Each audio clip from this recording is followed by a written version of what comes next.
Décidément, rien ne réussira plus à la majorité présidentielle, MP. Errare humanum.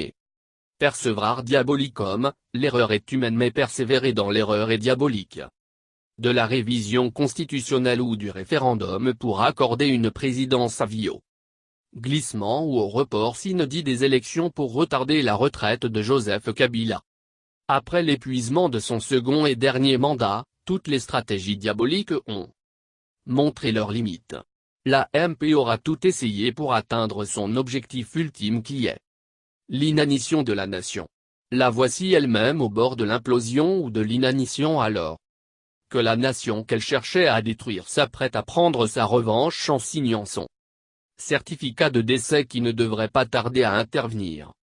Lorsque cette partie politique avait quitté la MP et créé le G7, la MP avait conçu la stratégie dite de dédoublement en vue de corriger ceux qui avaient commis un crime de lèse-majesté en défiant son autorité morale. Le raïs et ses turiféraires avaient alors sablé du champagne tout en louant le génie de leurs stratèges.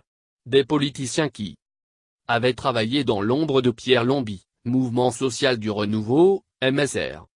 Olivier Kamitatu, Alliance pour le renouveau du Congo, ARC, José Andondo, Parti démocrate chrétien, PDS, Gabriel Kyongua Kumwanza, Union nationale des fédéralistes du Congo, UNAFEC, Dani Banza Maloba, Avenir du Congo, ACO, Charles Mwando. Simba, Union nationale des démocrates fédéralistes, UNADEF, et Christophe Lutindula. Alliance des démocrates pour le progrès, ATP, avait été débauché par la MP pour semer la confusion et se faire proclamer dirigeant attitré des partis qui étaient aussitôt reconnus par le ministre de l'Intérieur. Face à Pierre Lombi, José Andondo, Gabriel Kyongua Kumwanza, Dani Banza, Charles Mwando et Olivier Kamitatu devenus membres du Rassemblement de l'opposition, la MP alignera François Rubota, Bienvenue Liota, AG. Matambo, Patrick Bologna, Marcel Ilongale, et Katande Wandeya, respectivement comme président du MSR, du PDS, de l'UNAFEC, d'ACO, de l'UNADEF et de l'ARC-LMP. A. Titre de récompense pour service rendu et fidélité à l'autorité morale, les dédoubleurs comme Bienvenue Liota, AG Matambo et Marcel Ilongale seront nommés membres du gouvernement dirigé par le Premier ministre Bruin Ochibala qui venait aussi de dédoubler l'Ubar-Tshisekedi, le plus grand parti de l'opposition. L'accord politique du 31 décembre 2016 sur la fin de la crise politique en RD Congo avait cependant recommandé la fin du dédoublement des partis politiques. C'est sur cette base que le très contesté Conseil national de suivi de l'accord, CNSA, avait entrepris des échanges avec les responsables des partis concernés par le dédoublement. Il ressort de ces échanges que les dédoubleurs ont accepté d'abandonner les noms, sigles et logos des partis à leurs responsables au sein du G7 alors qu'ils avaient crié sur tous les toits qu'ils en étaient les véritables dirigeants légaux et légitimes. Le ridicule ne tuant pas au Congo, il n'y a eu aucun culpa. Les dédoubleurs se sont empressés d'annoncer qu'ils créaient de nouveaux partis. Ilongale est le président des fédéralistes, AG Matambo a créé l'Alliance des nationalistes pour la démocratie et l'émergence du Congo, UNADEC, et Katande Wandeya. L'Alliance pour la reconstruction du Congo, ARCA, alors que Bienvenue Liota se cherche encore un nom et que Patrick Bologna fait de la résistance.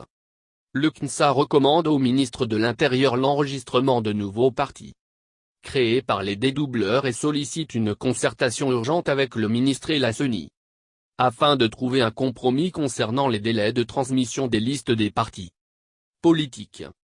Pour le prof André Ambata, la triste vérité que le CNSA, le ministre de l'Intérieur, la CENI, les stratèges de l'AMP et leurs dédoubleurs qui viennent de créer des partis politiques doivent savoir et que ces partis peuvent bel et bien être enregistrés. Cependant, la loi électorale interdit formellement qu'ils puissent être admis à concourir ou à présenter des candidats aux prochaines élections si jamais celles-ci devaient avoir lieu le 23 décembre 2018. Comme annoncé par la CENI. En effet, selon l'article 12 de la loi électorale, L'enregistrement ainsi que la liste des partis politiques éligibles au scrutin en cours sont clôturés, publiés au journal officiel et transmis par le ministre ayant l'intérieur dans ses attributions à la CENI au plus tard 12 mois avant l'ouverture de l'enregistrement des candidatures. Cette disposition légale ne connaît aucune dérogation. C'est là au moins un petit prix à payer par les dédoubleurs qui ont déjà été récompensés d'une nomination au gouvernement ou à la tête des entreprises publiques. La CENI est informée que l'inclusion des partis dont l'enregistrement serait de moins de 12 mois constituerait une violation flagrante de la loi électorale qui leur interdit de présenter des candidats au scrutin en cours.